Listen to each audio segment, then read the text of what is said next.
When German women prisoners of war were escorted into an American-run camp mess hall for their first breakfast in 1944 and 1945, many of them were shaking, not from cold alone, but from fear carefully planted in their minds by years of Joseph Goebbels' propaganda, which had warned that capture by Americans would mean humiliation, starvation, and abuse. And as they stood in line clutching tin cups and trays, they fully expected watery gruel, shouted orders, or deliberate cruelty meant to remind them they were defeated enemies, because most of these women, auxiliaries, nurses, clerks, and labor conscripts, had spent the final years of the war surviving on near-starvation rations in bombed cities, eating turnip soup, black bread stretched with fillers, or nothing at all, often standing in freezing queues for hours only to return empty-handed. So when they entered the mess hall and smelled something unfamiliar, fresh coffee, bread, and hot food,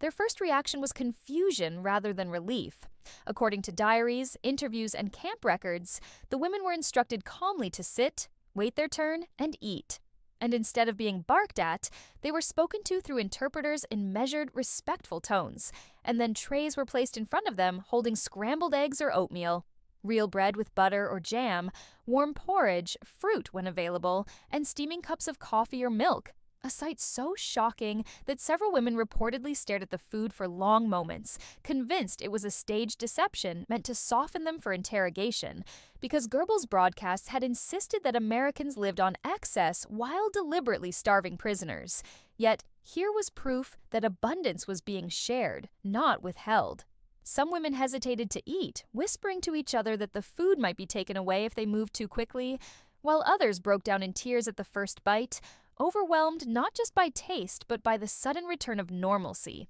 The simple ritual of breakfast eaten seated, with utensils, without fear of air raids, guards screaming, or bombs falling. And it was in this quiet, ordinary moment that the propaganda they had absorbed for years began to collapse, because nothing matched what they had been told. American personnel moved through the hall without hostility, refilling cups, assisting older or weaker women, and enforcing order without intimidation, while medical staff quietly observed for signs of severe malnutrition, knowing that many prisoners could not safely eat large portions after prolonged starvation. And this clinical care only deepened the disbelief, as the women realized their health was being monitored not to exploit them, but to protect them.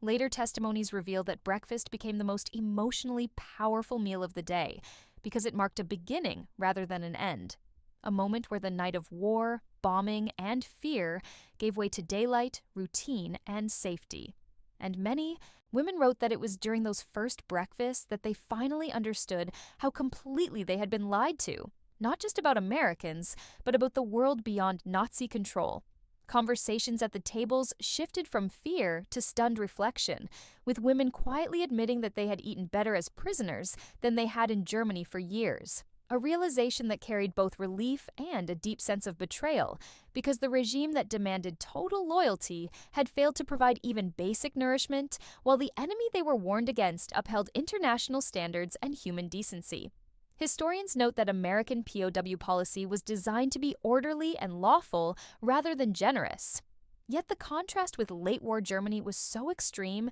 that even routine meals felt extraordinary, turning something as simple as breakfast into a psychological turning point that dismantled years of indoctrination more effectively than any interrogation ever could. For many German women POWs, the memory of that first breakfast remained vivid for the rest of their lives, not because it erased the suffering of war, but because it marked the moment when fear gave way to clarity, when Goebbels' carefully constructed image of the barbaric enemy crumbled over eggs, bread, and coffee served without cruelty. Long after the war ended, former prisoners would say that they knew the Reich was truly finished, not when Berlin fell, but when they sat in an American mess hall, eating breakfast in silence, realizing that the world they had been taught to fear was not only still standing, but capable of showing restraint, dignity, and humanity, and that in that quiet morning meal, propaganda lost its power forever, replaced by an unforgettable truth learned not through speeches or force,